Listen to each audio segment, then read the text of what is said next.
రెండో రోజు బీఆర్ఎస్ ఎమ్మెల్యేలతో సమావేశాన్ని నిర్వహిస్తున్నారు. ఎర్రవెల్లి ఫామ్ హౌస్ కి మేడ్చల్ ఎమ్మెల్యే మల్లారెడ్డి, మల్కాజ్గిరి ఎమ్మెల్యే మర్రి రాజశేఖర్ రెడ్డి, ఉప్పల్ ఎమ్మెల్యే బండారు లక్ష్మారెడ్డి చేరుకున్నారు. పార్టీ మారవద్దని కేసీఆర్ ఎమ్మెల్యేలను బుజ్జగిస్తున్నారు.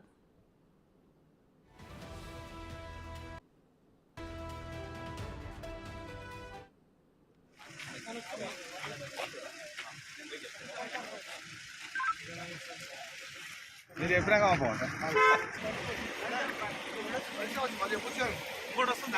నంబర్ చెప్పి answer right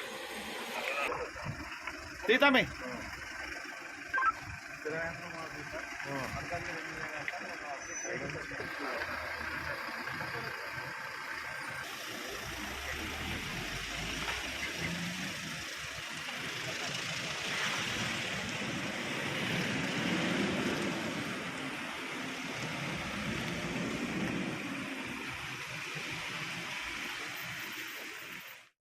KCR farm house లో రెండో రోజు బీఆర్ఎస్ ఎమ్మెల్యేలతో కేసీఆర్ సమావేశాన్ని నిర్వహిస్తున్నారు. ఎర్రవెల్లి ఫామ్ హౌస్ కి మేడ్చల్ ఎమ్మెల్యే మల్లారెడ్డి, మల్కాజ్గిరి ఎమ్మెల్యే మర్రి రాజశేఖర్ రెడ్డి, ఉప్పల్ ఎమ్మెల్యే బండారు లక్ష్మారెడ్డి చేరుకున్నారు. అయితే పార్టీ మారొద్దని చెప్పి కేసీఆర్ ఎమ్మెల్యేలను బుజ్జగిస్తున్నారు.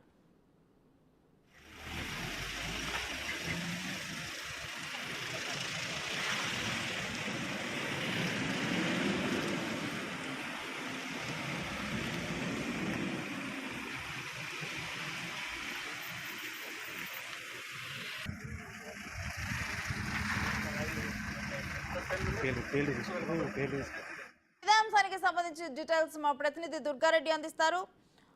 దుర్గారెడ్డి, బీఆర్ఎస్ అధినేత కేసీఆర్ ఎమ్మెల్యేలతో సమావేశం ముగిసిందా? డీటెయిల్స్ ఏంటి?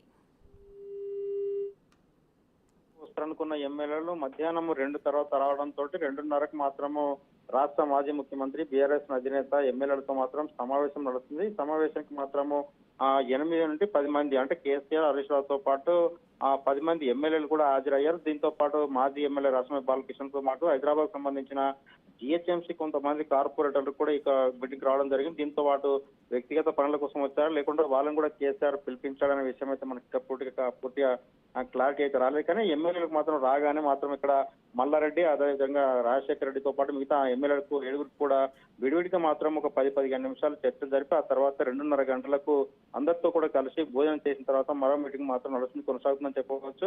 ఇక నిన్న గ్రేటర్ కి సంబంధించిన 9 మంది ఎమ్మెల్యేలతో పాటు ఈ రోజు మాత్రం అటెండ్ అయిన 8 మంది, మొత్తం 22 నుంచి 25 మంది ఎమ్మెల్యేలు మాత్రం వచ్చారు. ఇంకా మాత్రం మరి కాసేపట్లో ఇంకో 2-3 ఎమ్మెల్యేలు వస్తారని చెప్తున్నారు. ఈ రోజు మాత్రం రాష్ట్ర ముఖ్యమంత్రి కేసీఆర్ స్వయంగా 22 మంది జిల్లాలకు సంబంధించిన ఎమ్మెల్యేలకు కూడా రావాలని చెప్పి పిలిపించడం జరిగింది. దీంతో పాటు పటంచెరు నియోజకవర్గం చూస్తే గూడెం మైపాలరెడ్డి అనే ఈడీ కేసుల విషయంలో మాత్రం ఢిల్లీకి వెళ్ళి ఇంకా రాలేదు, మాత్రం ఆయన వచ్చి కలుస్తానని చెప్పడం జరిగింది తప్ప ఇప్పటి వరకు వచ్చిన ఎమ్మెల్యేలు కూడా మరి పార్టీ మారే విషయంలో కావచ్చు, పార్టీ అధ్యక్షులు మార్పు విషయంలో కానీ మిగతా కలిసి ఉండాలి, లేకుంటే ఒక 6 మాసాలు ఎలక్షన్స్ అయిపోయిన తర్వాత ఓడిపోయాక ఓపిక పట్టాల్సిన అవసరం ఉంది. ఆ దిశగా మరో 6 మాసాలు ఓపిక పడితే మాత్రం మనకు కొంత అధికారం రావచ్చు, లేకుంటే పార్టీ జంప్ అయితే ఇక్కడికి వెళ్ళిన తర్వాత ఎమ్మెల్యే హోదా తప్ప మనకు ఉండేది ఒరిగేది ఏం లేదు కనుక ఆ విషయంలో గెలుపుకోవడంలో సహజం అని చెప్పి కొంత దిశ నిర్దేశం చేసినట్లుగా కొంత మనకు సమాచారం వస్తుంది.